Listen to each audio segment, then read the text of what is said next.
Hey guys, this is Matthew. It's my fourth review, and today I'm going to be looking at Minion Games, The Manhattan Project. That's right. This is one of my favorite Euros. This is definitely my favorite worker placement game, and I love worker placement games. I have several, okay? I have lots of them, and I've played lots of them, and I love them. They're my favorite style Euro game, and this is by far my top one. It's not the meatiest. It's not the heaviest of them. It's a little bit on the lighter side, but it is great. And everybody that I've played it with has really enjoyed it. What's so special about this game is it takes a worker placement game and it takes it into a little bit of a different focus. In most worker placement games, like for instance Agricola, you have your workers, you place a worker, your next player places worker, and so on and so on. It comes back to you, you place your next worker. Once all the players have placed their workers, you will then take the workers off, and as you take them off, you will be activating the space in which you place them in. This does not follow that pattern. What you're going to be doing on this is, on your turn, you have two choices. Place a worker, or pull back all of your workers. So what's really cool about that is you can place workers and leave them in spaces as long as you can to keep those spaces blocked, so that opponent over there that's placing one worker, next turn pulling, placing next worker, next turn pulling, and he's not going to be able to get that space because you're being more conservative and keeping them there longer. Now, Manhattan Project, in a nutshell, is a race game. You are racing to a certain number of points. You're getting these points by building bombs. Now, I know that sounds kind of grim, building nuclear weapons, but you're never blowing anything up. It's not a combat kind of war game. It's totally a Euro, but it's got some interesting things to it. It's got lots of player interaction. You can actually destroy your opponent's buildings with bombers, and you can defend against those bombers with fighters.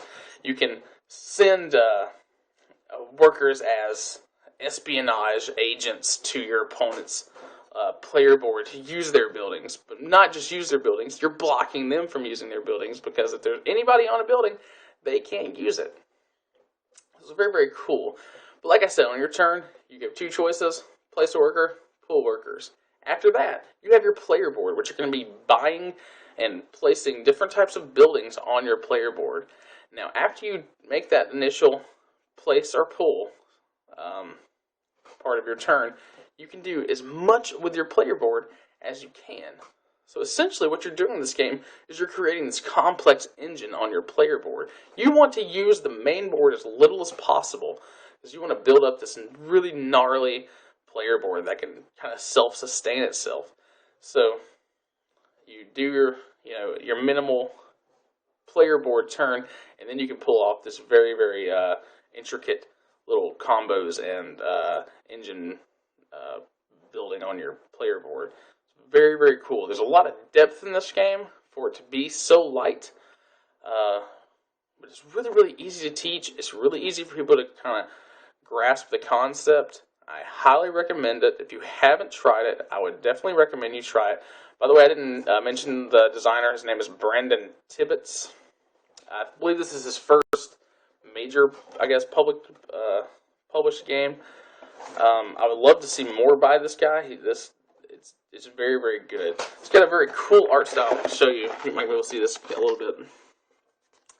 Your workers are these kind of like, they look like doozers from Fraggle Rock, which is kind of neat. There's really not much left to say about it, but it's very, very good. I would definitely give it a try. It's got lots of player interaction, not a lot of downtime. Plays pretty quickly. The box says it plays in 120 minutes. I would say that's kind of on the longer side. Me and my buddy that play this game primarily two players, we played a lot.